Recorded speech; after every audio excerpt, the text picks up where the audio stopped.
ဒါဗုဒ္ဓမြတ်စွာဘုရားဖွားတော်မူရာအရက်မြတ်စွာဘုရားမွေးဖွားရာနေရာဒီဂေါရမမြတ်စွာဘုရားမွေးဖွားရာနေရာဒီဂေါရမမြတ်စွာဘုရားလေဖွားတော်မူရာအရက်ဂေါရမမြတ်စွာဘုရားဖွားတော်မူရာအရက်ကျွန်တော်လည်းမသိနားမလဲဂေါရမမြတ်စွာဘုရားမွေးဖွားရာအရက်လေဘုရားလောင်းဟိုအင်းချင်းပြောတော့ဟိုအင်းချင်းနဲ့မွေးဖွားလေအေဂျင့်တော့ဟုတ်တယ်ဥယျာဉ်ရှိဥယျာဉ်လည်းအဲ့ဒါ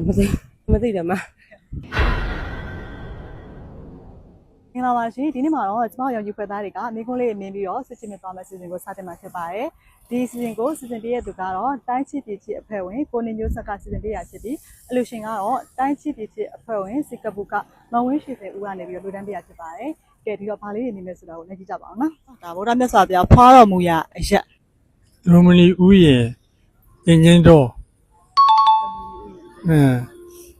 ဟုတ်ကဲ့ပါအဲ့ဆိုအပြေမှန်ပါတယ်ဗျ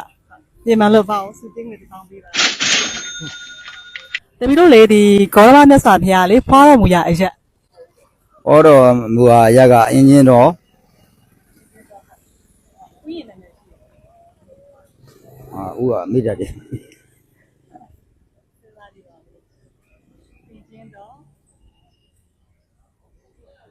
လုံးမနီပန်းကြံတာလုံးမနီဥယျာဉ်အဲ့ဆိုတော့အပြေမှန်ပါတယ်စုချင်းကိုအမတို့လေဂေါရမမြတ်စွာဘုရားမွေးဖွားရာနေရာဂေါရမမသိဘုရားမွေးဖွားရာနေရာသိလားမွေးဖွားရာနေရာကသာဝတိဟိုဟာသာဝတိဥယျာဉ်လားဘာဥယျာဉ်လဲမြေတော်တည်တယ်အင်းချင်းတောင်းတာနဲ့အင်းချင်းတော်ရှိရလေဥယျာဉ်မိနေတယ်ဘာဥယျာဉ်ဘုရားဗရာဟောမြတ်စွာ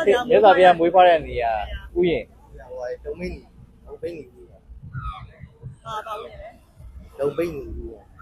လုံပိန်းကြီးမြင်ဟုတ်ကဲ့အဲ့ဆိုရပါပါလေးဒီလိုပါနော်